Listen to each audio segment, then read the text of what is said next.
Olá, boas-vindas ao The Foundry by Ford College. Olha só, na nossa lição anterior, a gente focou bastante na precisão histórica dos dados. Mas hoje, a missão dessa nossa análise é dar um passo além. Nós vamos sair daquela auditoria puramente técnica para medir de fato a velocidade real das transações na rede usando a prova de história. E a grande pergunta que fica é: como saímos daquelas checagens teóricas de consistência e passamos a provar o real impacto da prova de história, o famoso POG, usando números frios e exatos? Basicamente, como a gente transforma toda aquela teoria fantástica em evidência inegável. É exatamente isso que vamos descobrir agora. Para não nos perdermos pelo caminho, esse aqui é o nosso roteiro, uma espécie de mapa de engenharia para o nosso laboratório de dados de hoje. Vamos passar rapidamente pela introdução à velocidade, entender as métricas, ver o setup do experimento, fazer a análise passo a passo, checar a tabela de comparação e, por fim, tirar as nossas conclusões. Então, bora mergulhar na seção 1, Introdução à Velocidade. O que faz todo sentido, afinal, medir o quão rápido os dados viajam é o próximo passo natural, depois de já termos verificado os timestamps. Na nossa última explicação, o foco foi totalmente na integridade. A gente validou a sequência de timestamps e garantiu que tudo era auditável. O lance agora é mudar a marcha. Vamos pegar aqueles exatos timestamps que já verificamos e usá-los para medir a performance real da rede. No fim das contas, a gente quer saber o que toda essa arquitetura de tempo criptográfica significa de verdade quando o assunto é velocidade. E isso nos leva direto para a seção 2, entendendo as métricas. Antes da gente começar a rodar os números, precisamos entender muito bem as réguas que vão guiar a nossa investigação. Uma forma genial e super fácil de traduzir esses dois termos super técnicos de redes é pensar numa pizzaria. Olha só, a vazão, o throughput, seria o total de pizzas que a cozinha consegue assar e entregar em uma hora. É puro volume contínuo de produção. Já a latência é o tempo que leva para assar e entregar uma única pizza, desde o segundo exato em que o pedido é feito até a caixa chegar quentinha lá no destino. Então, vazão é quantidade ao longo do tempo, e latência é o tempo da viagem daquela transação específica. E quando falamos de latência, tem um conceito que a gente precisa dominar, a latência P95. Mas aí você pensa, por que não usar só a média? Simples, porque as médias costumam ser incrivelmente enganosas, escondendo os piores cenários. Se 99 pizzas chegam em 10 minutos, mas o entregador se perde com uma e ela demora 3 horas, a média geral ainda vai parecer excelente, mas a experiência daquele último cliente foi um desastre. O P95 diz qual é o tempo máximo em que 95% das transações são concluídas. Isso revela a consistência real do sistema. Com esses conceitos no bolso, vamos para a seção 3, o setup do experimento. Para arrancar evidências concretas, nós alinhamos dois conjuntos de dados e colocamos lado a lado.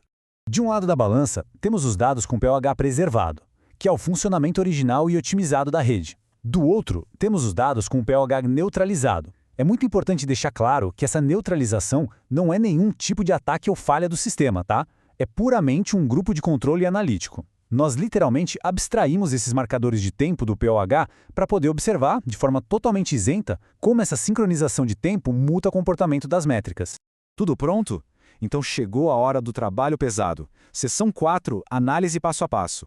Vamos colocar o jaleco e seguir nossa metodologia de limpeza de dados.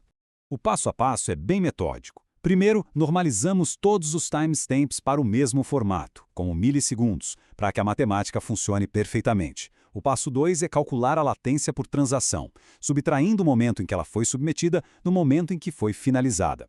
No passo 3, definimos as janelas de tempo, como agrupamentos de 1 segundo. E, finalmente, no passo 4, nós calculamos nossas estatísticas de vazão e latência.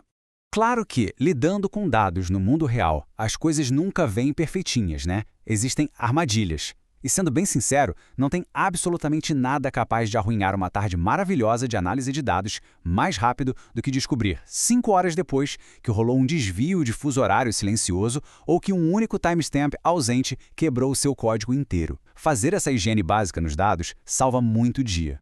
O ponto crucial de hoje é esse aqui. Chegamos ao clímax da nossa explicação na seção 5, a tabela de comparação. Aqui é onde a gente vê a teoria virando fato mensurável. Vamos dissecar esses números de perto.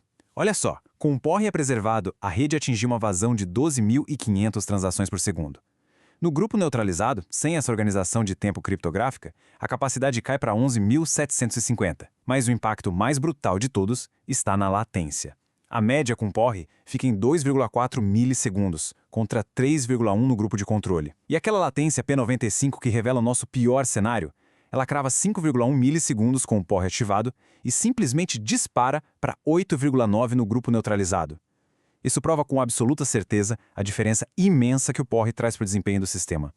E esses números nos encaminham perfeitamente para o encerramento do nosso laboratório. Seção 6. Conclusões e próximos passos. Vamos ver o veredito. Esse talvez seja o aprendizado mais valioso de toda a nossa análise estatística. Médias escondem caudas. Como ficou claríssimo na tabela anterior, se apoiar apenas em números médios vai mascarar as falhas do sistema para vários usuários. Para garantir que uma rede em blockchain seja rápida de verdade e confiável em escala, focar no percentil 95, a nossa latência P95, é a jogada mais inteligente. Isso solidifica nossos 3 grandes princípios de hoje. 1. Use sempre âncoras de tempo consistentes. 2. Foque na distribuição daquele tempo, sempre de olho no P95. E 3. A higiene minuciosa dos dados importa absurdamente. Inclusive, aprender a aplicar esse tipo de metodologia estruturada, transformando números soltos em evidências super claras, é uma característica muito forte de todo o aprendizado que os cursos da Forge College proporcionam. E para finalizar, eu deixo essa provocação no ar. Onde será que o POG causa o maior impacto prático no sistema inteiro, além dessas métricas isoladas que analisamos? Bom, esse é o próximo grande passo quando começarmos a encaixar esse conhecimento com as outras engrenagens de alta performance de Solana. Foi sensacional compartilhar esse mergulho nos dados hoje. E lembre-se, para se aprofundar nesse assunto e em outros temas complexos de Web3, é só acessar o site forge.college. O conhecimento bem fundamentado muda o jogo. Até a nossa próxima explicação.